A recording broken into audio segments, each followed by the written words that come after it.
Hey there, you awesome people. I hope your day has been nothing short of fantastic. Welcome back to a brand new episode of What If Deku ate the Gomu Gomu no Mi. Izuku used to be quirkless, but that all changed when he sunk his teeth into an unusual fruit, granting him the power to stretch his body like rubber. With this newfound ability, he's on a quest to become the ultimate hero. Don't forget to shower some appreciation onto the incredible author responsible for this fanfiction. The link is conveniently waiting for you in the description box down below. If you're totally vibing with this what if scenario, drop me a comment and let your thoughts be known. And while you're at it, don't miss out on other mind-blowing what ifs on this channel. Alright, without further ado, let's dive straight into this video. Stop! Shouted Achako in desperation, only to see Mr. Compress getting farther and farther away. She began to rack her mind, thinking what she could do. What Izuku would do. Most likely shoot himself forward like a rocket with his rubbery arms, answered Achako to herself before getting an idea. Everyone. I have a plan, said Achako, causing the others to look at her. A few moments later, Shoto and Shoji found themselves wrapped up in Tsu's tongue and weightless. Bring them home, boys, pleaded Achako. She had initially wanted to go with them, but leaving Tsu alone with Kasei, who was still unconscious, was too dangerous. So she decided to trust Shoto and Shoji to do the job. Shoto was one of the monster trio of Class 1A, and Shoji would be able to detect any traps upon catching up, and have the brute strength to back it up. Bring them back, said Achako, to which Shoto and Shoji nodded. With a nod, Tsu spun around for a second before hurling the two boys up into the air with all her might, ignoring the stabbing pain from the cut on her tongue. A second later, after the boys were in the air, Achako cancelled her quirk on them. Mr. Compress was grinning as he hopped from tree to tree, thinking it would be an easy getaway. He frowned when he heard something whistling through the air, and decided to take a look back, only to open his eyes in shock as Shoji and Shoto collided right into him. He didn't even have time to dodge. Dabi looked over to see Himiko walking over to them, acting all cheerful, despite only having managed to snag one person's worth of blood. Clicking on his communicator, he confirmed that the Nomu was heading back to their location. Spinner and Magni had been captured, while Muscular, Moonfish, and Mustard were most likely unconscious as they hadn't answered yet. Dabi shrugged as he wasn't too worried about Spinner and Magni. Kurogiri was already on his way to help them escape. The others, though, wouldn't be as lucky. In order for Kurogiri to create a portal for them to escape, he had to know where they were, and if they were unconscious, they couldn't exactly tell him their locations. Still, just to be safe, he had Kurogiri release a backup Nomu upon where Spinner and Magni were. At that location. What the hell is that thing? Shouted Tiger as he ducked under a corrosive fist. I think it's called a Nomu. Shouted Pixie Bop as she sent several earth spikes at the Nomu, only for it to melt it. That damn villain not only stole the villain's back, but left this Nomu as a distraction, growled Tiger, unable to get close to it. We need Eraserhead's help. He's heading to the main base. Eraserhead, who had been following the other Nomu, stalled when he heard the cry for help from his communicator. Looking at the Nomu and then back to base, he was split in his decision. In a split second, he made his choice. I'm sorry, apologized Eraserhead as he turned around to help Tiger and the others. It wasn't an easy choice. He knew Momo and the others who were escaping the forest would end up encountering the Nomu, and with half of them injured, they might die. He could only hope that the main mission of the villains was to take the boys alive. Dabi's senses then twitched, causing him to turn towards where Mr. Compress should have been coming from. He looked up just in time to see Mr. Compress being viciously slammed into the ground by Shoto and Shoji, creating a small crater. We'll be taking them back, shouted Shoto and Shoji as they landed. Dabi snorted in annoyance before raising his hand. Mr. Dodge it. Mr. Compress quickly nodded as his whole body began to glow green, surprising Shoto and Shoji. They didn't have time to contemplate it as they had to dodge a fire blast from Dabi. Both of them winced, with Shoto realizing that this fire was much hotter than his own. Mr. Compress had turned himself into a marble, dodging the flames completely. As soon as the two heroes in training landed, Shoto was immediately attacked by a man wearing a complete black bodysuit with gray outlines, including a mask. Your face is on Shigaraki's kill list. You weren't really though. Shouted the villain name twice as Shoto fired an ice barrage to deter him. Shoji had to dodge a needle from Himiko, who looked rather grumpy that she had to deal with him.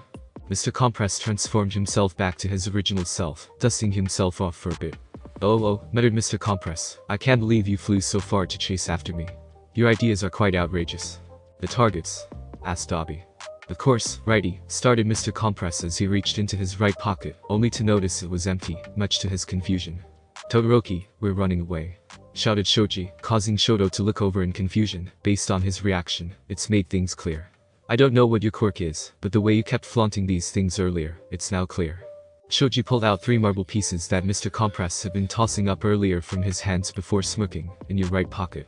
These 3 are Bakugo, Midoriya, and Takeami, aren't they, Mr. Entertainer? Hohu, that didn't take long, applauded Mr. Compress, as expected from someone with 6 arms. Quite resourceful. Shoto immediately summoned a wall of ice to separate the villains from him and Shoji, as the two began to run. Dabi raised his hand in annoyance, only to be stopped by Mr. Compress himself.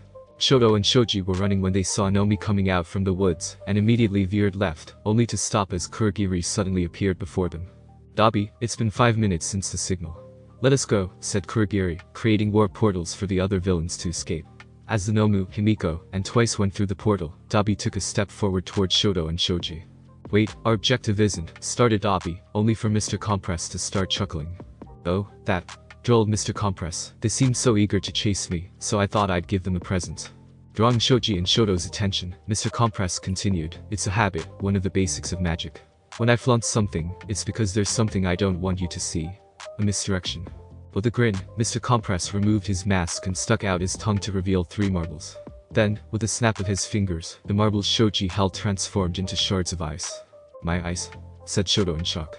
That's right, grinned Mr. Compress as he put his mask back on. During your freezing attack, I used that window of time where you couldn't see me to create some dummies, and purposely showcased myself pocketing it in my right pocket. By doing so I directed you to focus all your attention there while you were chazzing me. As Shoto and Shoji rushed over, Mr. Compress and Dabi were already backing up into the portal. Well then, I hope you've enjoyed the show. Until next E. At that moment, 2 things happened. One of the marbles on his tongue began to spark, causing him to be distracted momentarily at this. Once he compressed someone, it should have been impossible for the said person to even move, much less escape. But that thought was swiftly pushed away as a laser beam smashed into his face, breaking his mask. The impact forced him to cough out the 3 marble pieces in his mouth. At once, Shoji and Shoto lunged forward to grab the marbles in hopes of rescuing them. Shoji managed to grab one of the marbles, and was already sending 2 more hands to grab the others. Shoto's fingers almost grazed by a marble before Dabi ruthlessly grabbed it first. The last marble was taken from Shoji's other hand by Mr. Compress, who managed to recover in time and stick his hand out to grab it. How sad, Todoroki Shoto, mocked Dabi before turning to Mr. Compress. Got it. Confirmed a capture. Mr. Compress muttered and complained how that last shot ruined the show, but followed Dabi's orders as he snapped his fingers. Shoji felt the marble in his hand grow, so he quickly tossed it up into the air. Fumikage appeared a second later, looking completely confused at the situation. Dabi tossed his up to reveal Katsuki. Dabi grabbed Katsuki by the neck, getting a firm grip on the throat while heating up his hand, letting Katsuki know he wouldn't hesitate to burn him. Mr. Compress, however, kept a tight grip on the marble containing Izuku, focusing solely on the set marble as he disappeared into the portal. Shoto and Shoji could only look up in helplessness as the portal began to close, with Katsuki slowly fading into the portal until it was shut. A minute later, Ichako and Tsuyu had finally managed to catch up, only to see the Shoto, Shoji, and Fumikage on their hands and knees. Where's Deku? Asked Ichako, fear-laced in her voice. You guys rescued him, right? He's just busy with Bakugo fighting the villains, right? Ichako grabbed Shoto by his collar, forcing him up to look him in the face. Shoto could only look away in shame, unable to answer her. Ichako let go of Shoto, shock on her face as she realized that the League of Villains had succeeded in their plan. They had spirited away Katsuki, and most importantly, Izuku. Ichako couldn't help but let out a cry of despair, falling to her knees. As soon as Tsuyu came closer to her, Ichako threw herself into Tsuyu, who could only hold her head to her chest to comfort her, all while trying not to break down herself. She had experience comforting her younger siblings. 15 minutes after the villains left, the fireman crew, ambulances, and police officers arrived. A majority of Class 1B students were in critical condition and quickly transported to the hospital via air ambulance, due to the mustard's quirk gas.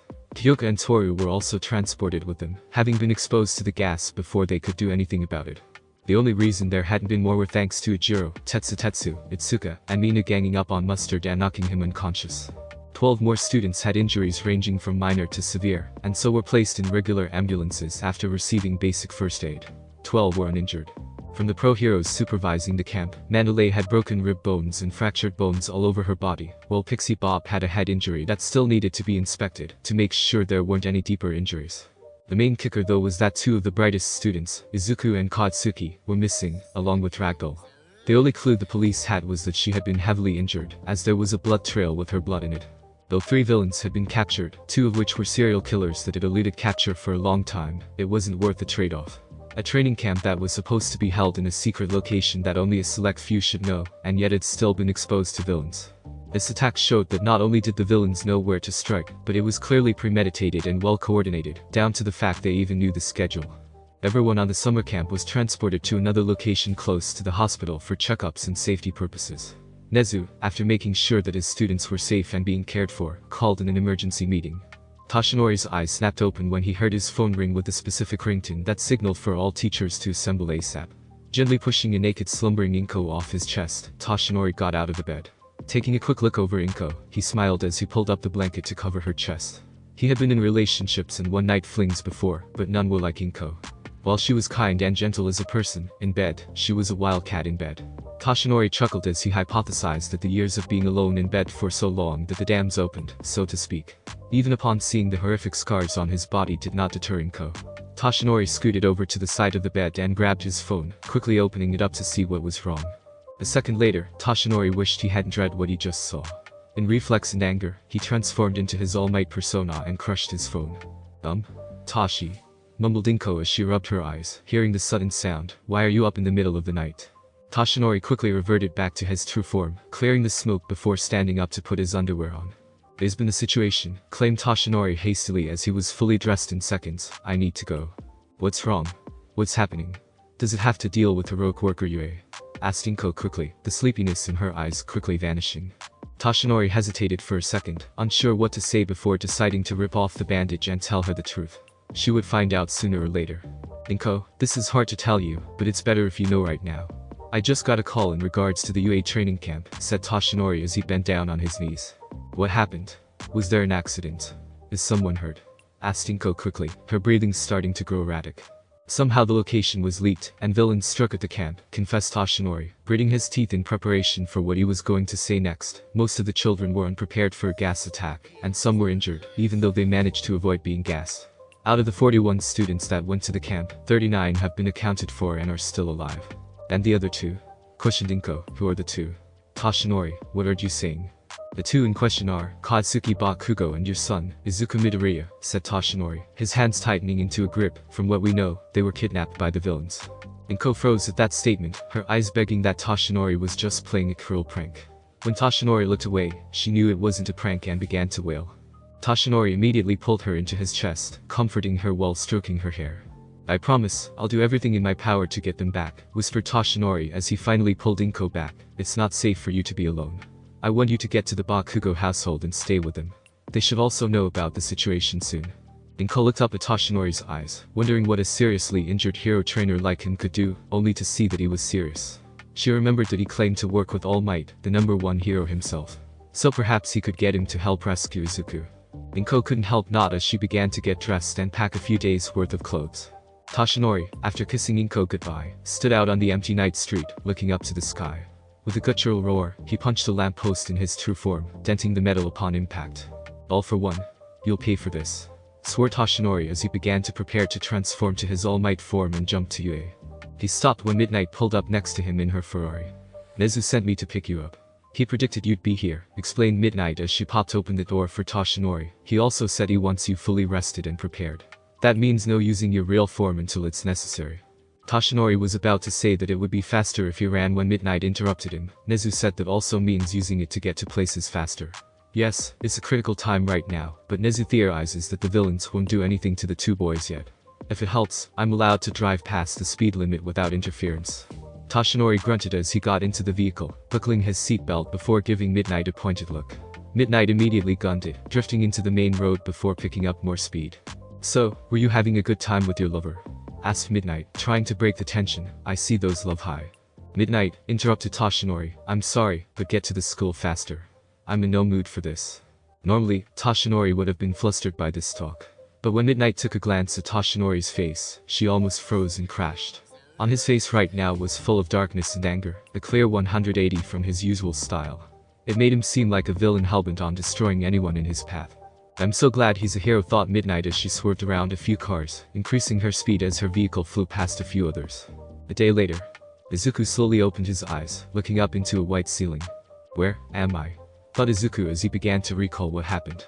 He remembered the UA training trip, the villains attacking, him defeating Muscular, and then finding Katsuki. The last thing he remembered was hearing something, and then being compressed into something that he couldn't escape. The villains, shouted Izuku, quickly sitting up. He looked around to see he was in an empty white room with nothing else, except for the bed he was laying on. Confused, Izuku tried to remember harder. He had been in a trance while captured, barely cognizant of his surroundings and trying to figure out what was happening. At one brief moment, he had activated One for All to escape, but that failed as he was still tired, and whatever was keeping him from moving tightened its grip on him. Izuku raised his arm to his head before he felt something stop him, along with the sound of metal clinking against each other. Looking down, he noticed that he had thick heavy-duty handcuffs around his wrists with a chain that linked down into the bed. Izuku's first thought was to break the chain off and escape, but thought better of it. Surely the villains wouldn't think that just a mere chain would hold him. His theory was proven when he heard a door sliding open. Looking towards the source of the sound, he saw what was clearly a Nomu walking in, carrying a speaker. "Good afternoon," spoke a voice from the speaker. "You've been asleep for quite some time. Then again, with your injuries and what you've done, it's not a surprise that you slept to heal up. Your body structure was so fascinating to study. After all, it's rare to see a quirk that alters the human body completely." He thinks it's a quirk, thought Izuku to himself. I can play along. Of course, you might think you can just break out, but within those titanium handcuffs are quirk inhibitors, the strongest ones in the world. One inhibitor band would be enough to seal a person's quirk, but for safety precautions, we have one at each cuff, continued the voice. No chance in using your quirk now. Now come, the master is waiting. Izuku frowned before lifting his cuff, letting it jingle to signify that he was still chained to the bed. Oh, yes, of course. How careless of me, sighed the voice in sarcasm. Nomu 5, be a dear and assist our guest. The Nomu grunted as it came closer to Izuku, holding out a remote. With the click of a button, the chains released themselves from the bed. Before Izuku could do anything though, another click of the button connected the two chains together and drawing the chain into the handcuff, drawing his wrists together until they snapped against each other. Now then, follow Nomu 5, and don't try to escape. It'll be pointless anyways, said the voice. Seeing no choice, Izuku followed the Nomu, trying to take in the area he saw and map it out. However, before his eyes could register the location, the Nomu began to emit black smoke, enshrouding the two of them. Soon, Izuku could only see the Nomu and nothing else. "If sight doesn't work, how about sound?" questioned Izuku as he closed his eyes for a second and stomped on the ground. His training with Rikai had taught him to use his other senses to map out an area, utilizing echolocation, though he couldn't do it as Rikai could. With a stomp and using his ears to listen, he had a somewhat idea of his surroundings. The black smoke did nothing to block out the sound waves, but all Izuku really got was that there were pipes all along the wall. Still, he tried his best, straining his ears to listen for any sign of turns he could use, if he needed to escape while following the Nomu. Soon, the Nomu came to a stop and turned to Izuku. Izuku was about to ask what it wanted when the black smoke suddenly drew back into it. A second later, Izuku could see a chair and a long table. The Nomu gestured to Izuku to take a seat, to which Izuku did so cautiously, wondering what was going on. "Midoriya Izuku. So glad you could come," proclaimed a smooth bass voice. Izuku looked towards the source of the voice and shivered. Standing in front of him was a man hooked up to quite a few machines that looked like it was the sole reason for keeping him alive. Yet, despite all this, Izuku's instincts couldn't help but scream danger. Wearing an expensive suit and obvious scar tissues that covered the top half of his head stood. "As you might know, I am All for One. And you must be the newest user of One for All," smiled All for One. Izuku immediately jumped back, knocking over his chair. "Please, there's no need for such vehemence. I merely wish to speak with you," said All for One, motioning for Izuku to take a seat. Izuku took a good minute before silently picking up his chair and taking a seat. Good, and just like that, you are much politer and kinder than your predecessor, All Might," complimented All for One, causing Izuku to glare at him. "You must be hungry," continued All for One, gesturing towards the side and waving someone forward. "Here, some sustenance while we have our conversation." Two silver platters with domes floated over towards them, landing in front of each other. With another wave of his hand, the dome floated away, revealing a 12 ounces filet mignon with roasted garlic mashed potatoes and mushroom bordelaise. On the side, as if the serving size wasn't enough, was a bowl of katsudan curry. "Feel free to choose either one, or both if you wish," stated All for One as he began to cut his steak. "I understand the desire for some simple Japanese food over some of the more expensive tastes, being Japanese myself. But I like to indulge every now and then." As if showing off his powers, he snapped his finger before creating 2 wine glasses in his hands, one of which he telekinetically floated to Izuku. "As you are still underage, I won't serve you wine as I would rather have you focused and intoxicated. However, I did receive some quality cider if you wish to indulge in something." As if appearing on command, a Nomu stumbled forward, carrying a wine bottle, a cider bottle, and a jug of water. The Nomu poured the wine into All for One's wine glass before pouring cider for Izuku. Such quality wine," mused All for One as he swilled it under his nose. Even during the chaotic age of quirks, wineries managed to persevere through it all. "I believe this one is aged 100 years, though thanks to quirks, it is easier to get this sort of quality, rather than waiting for time to pass. But the cider is no joke either. What do you want? Asked Izuku, cutting to the point. Where's my classmate, Katsuki Bakugo? Straight to the point then, shrugged all for one as he took a sip of his wine, but let us eat a little first. You're a grown boy, and after all that fighting and healing, you must be hungry. If you're worried that I poisoned it or laced it with some sort of drug, I promise on my quirk and my name, all for one, that nothing has been done to it. It would be a waste of good food and drinks, and not my style or preference. Izuku hesitated for a second, looking down at the food. He was terribly hungry, and the smell of food wafted inside his nose. Seeing that all for one hadn't attempted anything besides kidnapping him, Izuku decided to eat first.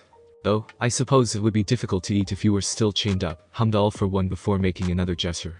The cuffs separated from each other without the chain, allowing Izuku to freely move his hands, though they were still on his wrists. Izuku looked down to see a knife and fork, along with chopsticks on the side. Taking a knife and fork, Izuku held them up before realizing he wasn't quite sure how to use Western utensils on a steak like this.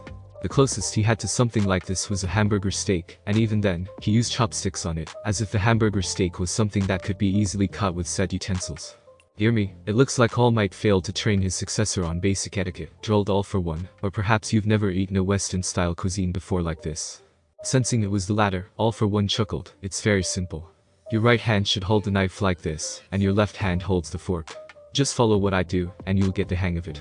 Izuku did so, cutting into the steak, though pressing a little too hard as the knife made contact with the plate with a sound. Still, it was manageable as Izuku managed to cut the steak into bite-size before eating it. So, you must be wondering why you were kidnapped, chimed in all for one. To be honest, my successor, Shigaraki Tomura, only wanted Katsuki Bakugo, as he believed he could convert him due to his rather wild behavior. I, however, added you to the list so as to speak with you personally. About what? Asked Izuku. I assume you know of my story and origins. Or rather, one side of it from your predecessor. After all, there is more than one side to a story, answered all for one. You were there when quirks began to emerge. Taking advantage of the chaotic situation with the emergence of quirks, you began to rule Japan from the shadows, stealing quirks from your enemies, and transferring quirks to those who obeyed you. Your brother saw right through you, and out of familial pity, you forced a quirk on him. That became one for all, and was passed down from person to person, from one generation to another. A passable and somewhat truthful story, not at all for one, but now, allow me to explain my side. All for one took a sip of his wine as if to parch his throat, before beginning his story. True, I was born about a few years after the first emergence of quirks. By the time I was an adult, the world had been thrown into chaos. Quirks were becoming more and more prominent as time passed by. The government and citizens tried to suppress the growing numbers of quirk users, rather than regulate it, hoping to maintain the status quo, but it proved too much for them. It didn't take long before anarchy came. An example is when a quirkless mother who loved her child despite having a quirk, only to be killed by an anti-meta terrorist group. In the midst of that, my parents were killed in a gang fight, leaving me to take care of my sick little brother. In a world where the local government couldn't help you, I decided to take matters into my own hands. And could you blame me? So thus, I began small, forming my own local gang. I granted quirks to the powerless, to those who couldn't defend themselves, and took from those unworthy of such gifts, those who abused them to hurt others. I granted relief to those who had quirks that made their families shun them. I helped change the status quo for the better. I gave the government breathing space, so to speak, though it gave rise to the Hero Public Safety Commission that would come to oppose me. But in the end, the formation of Japan's current government is all due to my influence. The ones who rose in power both viewed my power in awe and jealousy, thus labeled me as a villain despite all I've done. Despite what I've done, good or bad, the main fact is that I did all this so I could protect my only remaining family member, even if he despised what I've done. I gave him a stockpiling quirk in hopes of revitalizing him, as he had a weak constitution to begin with, but I never imagined that he had a hidden quirk. Due to a lack of foresight on my part, he managed to pass on his quirk when he tried to oppose me. Me, who had raised and protected him, his only family. Sad to say, in my rage, I ended up killing him. It is something I regret to this very day.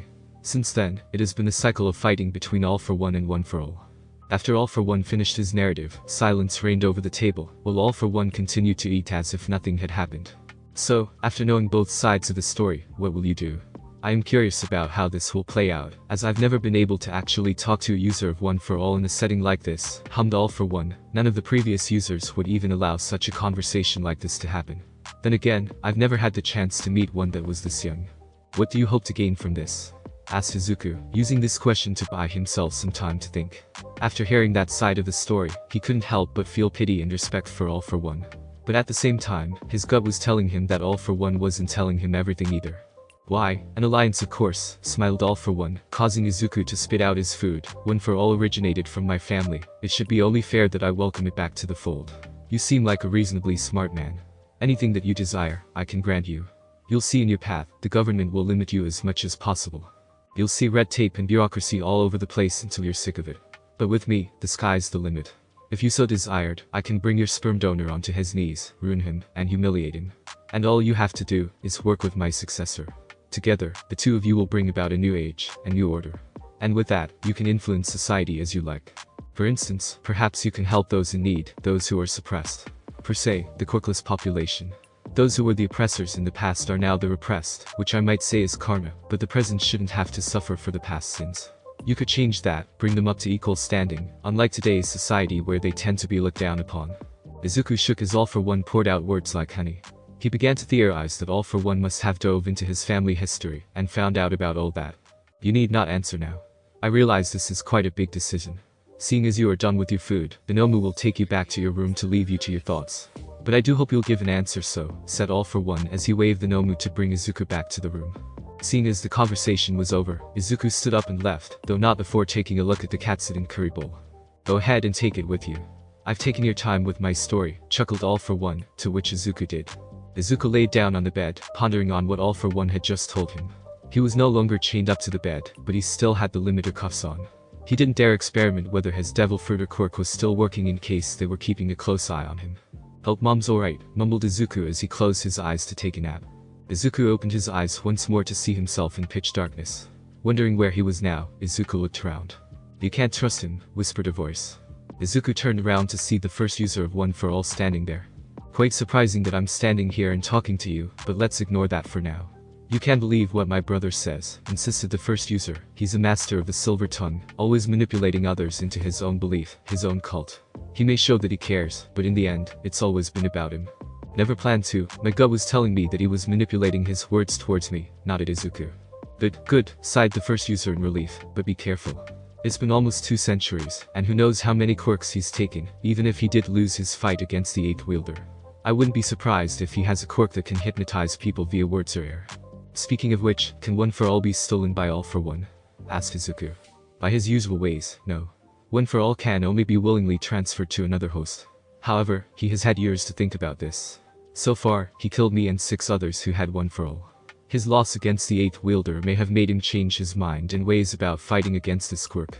He may convince you to pass it on to someone of his own choice, or hypnotize you to do so, theorized the first user. Hypnosis may be on the fine line there. If he makes you believe that you want to pass the quirk to someone, it might actually transfer. If it's something that your heart rejects though, we may be able to interfere with the hypnosis. But there are just too many quirks out there, and add the fact that he can combine them. Then I make sure my will is stronger, declared Izuku. Izuku then found himself fading away from the mindscape, most likely returning to the real world. Well, sighed the first user, I pray that's all we need. Sometimes it is, voiced the devil as it appeared next to the first user. In my world, it made the key difference. I have a feeling it'll make a difference here too. Back in UA, a staff meeting was being held to discuss what to do. They ignored the crowd of reporters, all clamoring to get in and get an exclusive interview. Nezu theorized the reason for Katsuki's kidnapping was due to his wild nature, and if brought over to the side of villainy, would doom UA for creating a villain in the hero course. But why also kidnap Midoriya? Asked Snipe, pardon my language, but the son of a gun is pretty much the last person I'd expect to be a villain. He's an innocent cinnamon roll, not at midnight in agreement. Nezu, Toshinori, and recovery girl knew exactly why Izuku had been kidnapped. All for One must have taken an interest in Izuku, and was playing a different ballgame now. When Toshinori swore he wouldn't let it go his way. Toshinori felt his phone ring before excusing himself from the meeting. He had picked up a backup phone he had always kept in school in case of emergencies, such as crushing his phone before. In the line of hero work, it was almost necessary to have a backup phone. What's up, Tsukauchi? Asked Toshinori. We've got a possible hit to where the League of Villains are hiding, said Tsukauchi, shocking Toshinori for a second, before explaining how one of his subordinates had been conducting an investigation, where they learned about an incident regarding a patched-faced man occupying a building that supposedly had no tenants. The description of the man matched with one of the kidnappers, and so the police were getting ready to raid the place, and Tsukauchi felt it wise to inform him. We could use your strength for this rescue and mopping up operation, finished Tsukauchi. I've got some amazing friends, don't I? Thank you, grinned Toshinori as he slowly transformed into his All Might persona. When I find those guys, I'll tell them this. I am here for some payback. At the Bakugo household, all was silent. Masaru had taken the day off to spend time with his wife and Inko, praying that Katsuki and Izuku were right.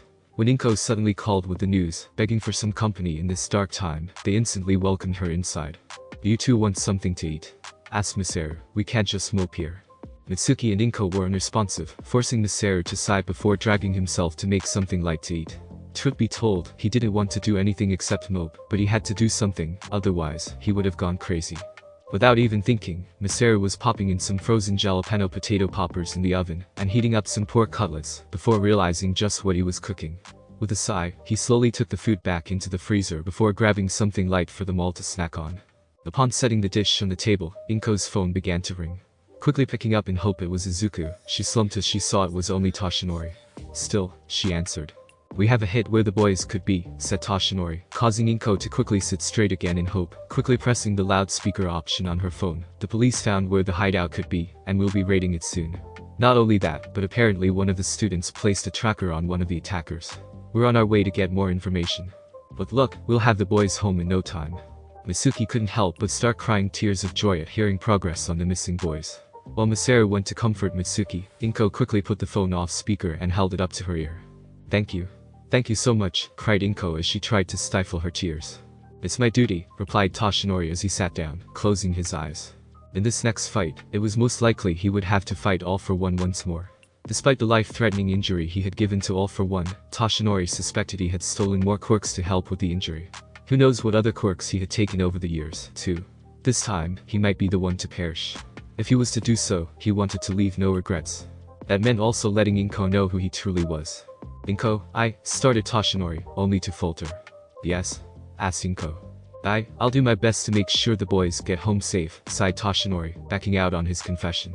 After doing so, he made up his mind. He would rescue the boys, defeat All for One, and come back home alive. When this is over, let's have a sit down with Izuku. I want to tell you both everything, said Toshinori, making his resolution. You want to let Izuku know that we're dating? Gasped Inko. That and more, nodded Toshinori, but I must go. I have to help prepare for the raid. Alright. Come back home safely, you hear?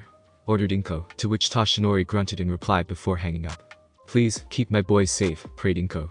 Momo Yorozu sat on her bed, looking down at her hands. All Might had already swung by and picked up the receiver for the transmitter that she had created. So all she could do now was pray and hope Izuku and Katsuki would be rescued. But why do I feel like that's not enough? Shouted Momo inside her mind. I can't stand doing nothing while Izuku is in danger. All Might promised that he, along with other top pro heroes, would be involved. So why does it not assuage me? As her mind raced through, she heard the door open to reveal the rest of Class 1, with exception to Kyoka and Toru. Itsuka, Yui, Yusetsu, and Tetsutetsu followed shortly. Ryako and Irinjeki chose to watch over the rest of Class 1B, and Monoma didn't want to visit a 1A student. Seeing as Momo was the only one who had seriously been injured now awake, they decided to visit her.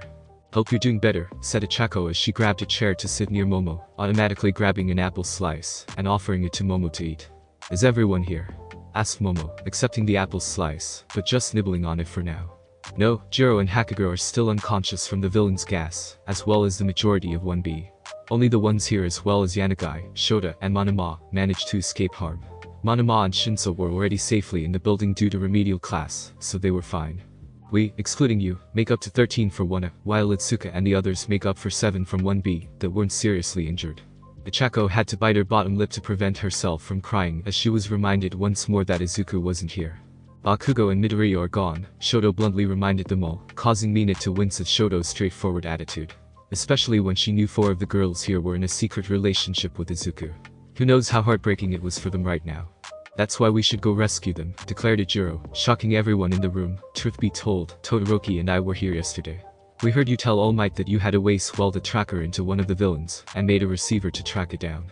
So that's why you had me use my quirk on it. Exclaimed Yusetsu. No way they can get that tracker off easily, unless they carve the fucking flesh off. A little grisly there, but true, nodded Tetsutetsu, having experienced the wielding quirk before. Does that mean you're planning to have Yurozu make another receiver? Asked Tenya, slowly clenching his fist. While Ijiro looked away with guilt, Shoto replied back bluntly, and if it does. Tenya's mind couldn't help flashback to when Manuel and Kamui Woods lectured him about causing trouble when he went off on his own, and a warning not to do it again. It's like All Might said. exploded Tenya in anger, causing those around him to jump back in fright. This is something we should leave to the pros. This isn't a place for us to act, idiots. We know that, shouted Ijiro back, but I couldn't do anything. After hearing my friend was being targeted, I wanted to help, but in the end, I couldn't do anything still. I don't want to just stand by and let my friends fall victim anymore. If I don't do anything, then I can't call myself a hero or a man. SHH, calm down man, pleaded Denki, we're at a hospital. It's fine to be determined about this, but there's a better place than now. Hell, it isn't. That's a manly determination that I'd get behind, shouted Tetsu. Ida is right, though, commented Tsuyu. I know he's right. I know you're all right. But still, they're within reach. We can save them both, declared Ijiro. Come on, you can't tell me not to do it when we can help. Mina then spoke up from behind Ijiro. So then your plan is to get Yamomo to make another receiver, track down the villains, and save Midoriya and Bakugo. That's about right, nodded Ijiro. The villains marked a few of us as assassination targets, but Midoriya and Bakugo were their prime targets to kidnap. They may let them live for a bit, but we can't guarantee that they won't kill them later. Especially Midoriya, as he's the primary threat, and would never follow along with what they have planned. That's why we're going, explained Shoto. Don't go overboard with your messing around, shouted Ida in anger. You. Wait.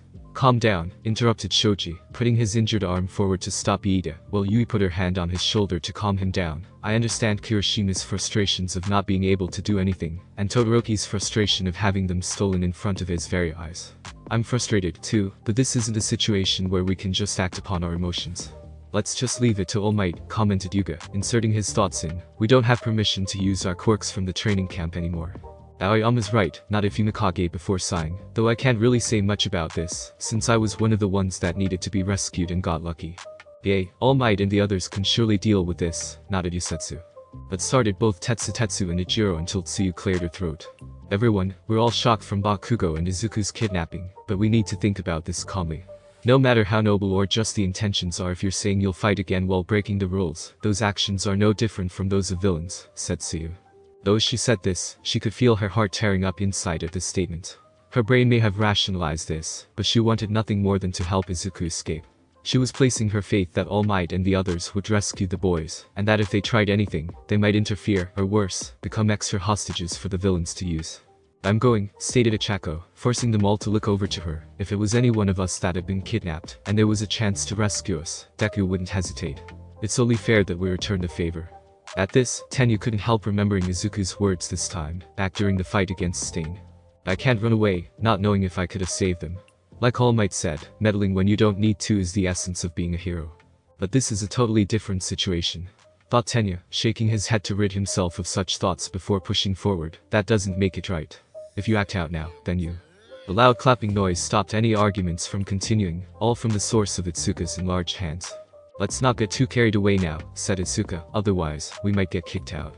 As if on cue, a doctor entered through the door and told them they were getting a bit too loud, and that they needed to leave as he needed to finish making sure Momo was alright.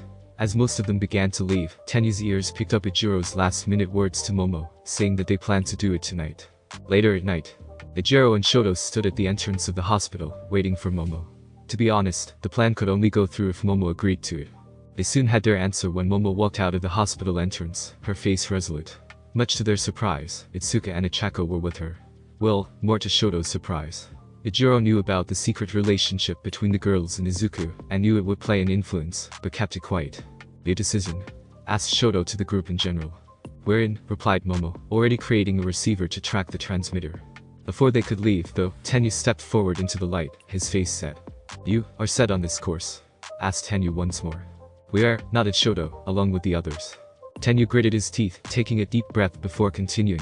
And how, exactly are you planning on this? We're not going to face them head-on, if that's what you're thinking, answered Shoto, causing Tenya to blink. We're going to extricate them. In other words, a covert ops mission, explained Ijiro. That way, we can still fight without breaking the rules.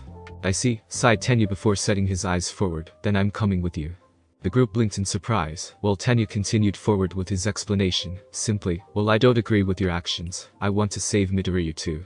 He's one of my precious and best friends. But I'll be working as the watchman. As soon as I see a hint of physical combat that could break out, I'm going to make sure you all retreat, no matter what. Midoriya might save us if one of us had been kidnapped, but I'm sure he wouldn't want any of you to be hurt either. The others knew Tenya wouldn't budge on this, and agreed to let him come. Though Momo and Itsuka knew that despite what was said, combat was inevitable. Yet they were willing to take that risk to save Izuku. As they began to walk, Ichiro peeked over, wondering if Tsuyu would also come as she was part of Izuku's little secret group, before being distracted when Mina suddenly appeared before them, along with Tetsu. "So you're going to go after all, Ichi?" asked Mina, pushing herself off the wall she had been waiting on. "Yay. Don't worry, we won't be fighting at all. It'll all be secretive, like those old pre-quirk spy movies that we've watched, Mission Impossible," grinned Ichiro. "Idiot, don't you remember, they all end up fighting still," said Mina, her voice cracking a little. "Oh yay, well it'll be like that, but without the fighting," said Ichiro. "I guess I can't stop you, but promise me you'll be safe, alright? Don't get yourself in trouble," ordered Mina. Before Ichiro could even reply, Mina swiftly leaned forward, standing on her toes, before giving him a peck on the cheek. "Promise me you'll rescue those two and be safe," blushed Mina before rushing away, leaving a stunned Ichiro. Meanwhile, Tetsu confronted Itsuka. "So you're really going, huh?" asked Tetsu. "Yay, and I won't back down on this," nodded Itsuka. "I figured as much," sighed Tetsu. "I'd want to come too, but even I know two hotheads in a group isn't good for a covert ops operation." Nodding in thanks, Itsuka asked, "Do the others know about it?" Oase, Kadai, and Yanagi had a feeling you'd join in, and wanted to come just to support your choice. However, they had to stay back when Monoma found out, replied Tetsu. "And how is he handling that?" sighed Ituska in frustration. "Well," started Tetsu, thinking about how to word it. At another location, a muffled Nieto shouted, who was currently wielded into a wall, gagged with a towel. "Oh, give it a rest," sighed Yusetsu, looking up from his Game Boy. "You're not coming down from there anytime soon."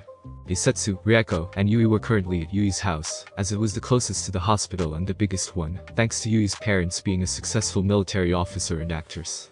Not to mention they felt a little safer with an active military man standing guard in the house. When Nieto found out about Itsuka's plan, his first response was to declare Wano was corrupting their class president. His second action was to report it, which led to this current predicament. Back to Itsuka and others.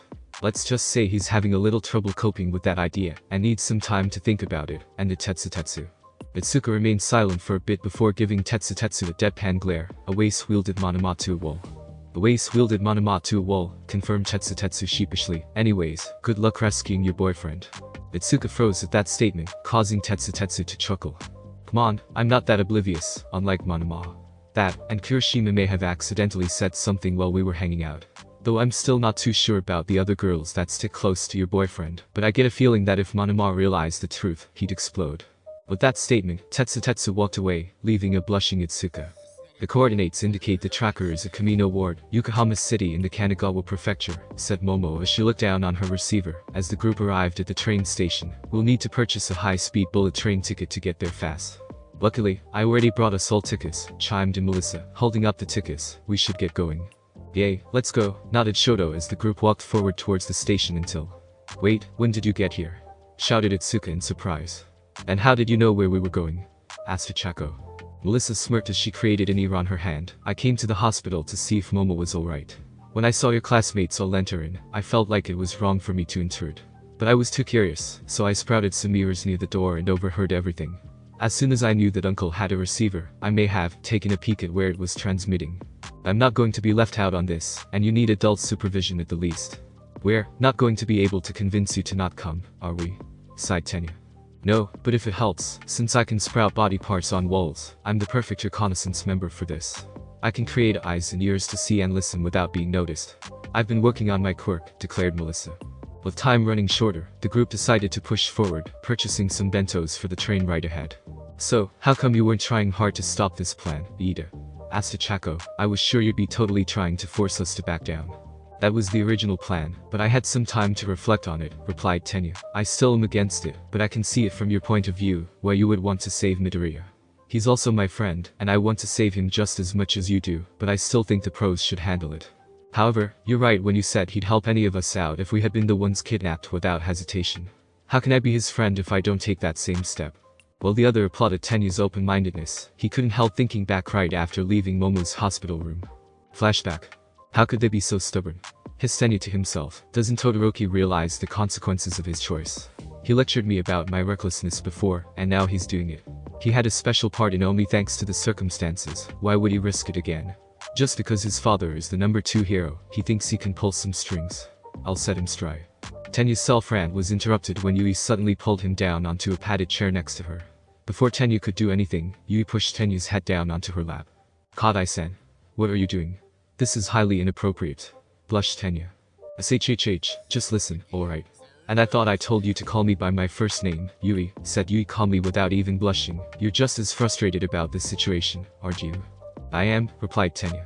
For some reason, Yui's stoic face and attitude always managed to calm him down, with his expressive hand gestures.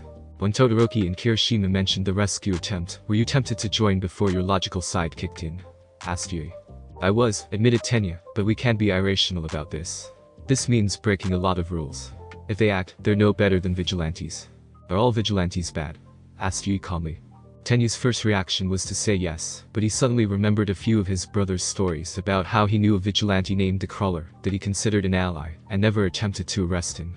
I know it's hard to break the rules, considering your upbringing, but sometimes, in order to do what's right, you have to take that step forward, said Yui. My father taught me that rules are good and all, but sometimes it's necessary to break them. Remembering that Yui's father was from the military, Tenya kept silent, wondering where Yui was going with this. My father told me a story about his great-great-grandfather, before the quirk era. How he disobeyed orders in the chain of command just to rescue comrades in battle.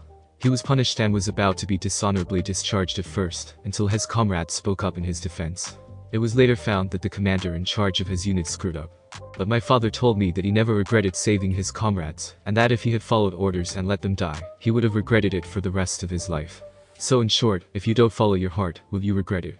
Tenya closed his eyes for a minute before coming to a decision. Flashback ends. Yui makes some good points, thought Tenya to himself as he ate a rice bowl. If I chose to just sit in the sideline and wait, I'd never live it down. My brother would have gone in without hesitation if he was in my shoes, so I shouldn't either. Omake. Toshinori slowly opened his eyes, blinking away the sunlight that was shining through the window. Wow. That just happened, thought Toshinori as he looked down to the slumbering naked Inko. He hadn't even planned for this to happen after their date. When Inko suggested that he could say goodbye to her tomorrow morning, his mind blanked at what it meant until Inko pulled him in. Everything after that was pretty much a whirl, but it was something he was going to keep clear in his memory. At first, he had been afraid a bit and tried to commit to the act, while keeping his shirt on until Inko forcefully ripped it off. Upon seeing the scar, Toshinori tried to hide it, but Inko wouldn't be dissuaded. So he confessed that it was an injury from his younger days, while not spilling the fact he was All Might. Luckily, the scar had been slowly healing thanks to David's regeneration tank that he had been sleeping in with the help of Melissa, as well as his new organs. To his surprise, Inko fully accepted him still and without hesitation, tackled him back onto the bed. I think I came harder than any other time, muttered Toshinori as he managed to get out of bed, slightly stumbling a bit, and a bit more, too. Still, he recovered fast before quickly putting on his boxers and shirt. Whistling a tune, Toshinori decided to treat Inko breakfast in bed. Cracking open some eggs, he began to whisk them in a bowl after seasoning them. Before he could finish though, he heard someone knocking on the door. Wondering who would be coming so early, Toshinori went to the door so as to let Inko get some more sleep, taking a peek through the peephole to see Mitsuki. Mrs. Bakugo, what brings you here? Asked Toshinori in surprise as he opened the door. Came to see the aftermath of Inko's date. Grinned Mitsuki brightly, and considering you're here. Inko is tired from last night, and is still asleep.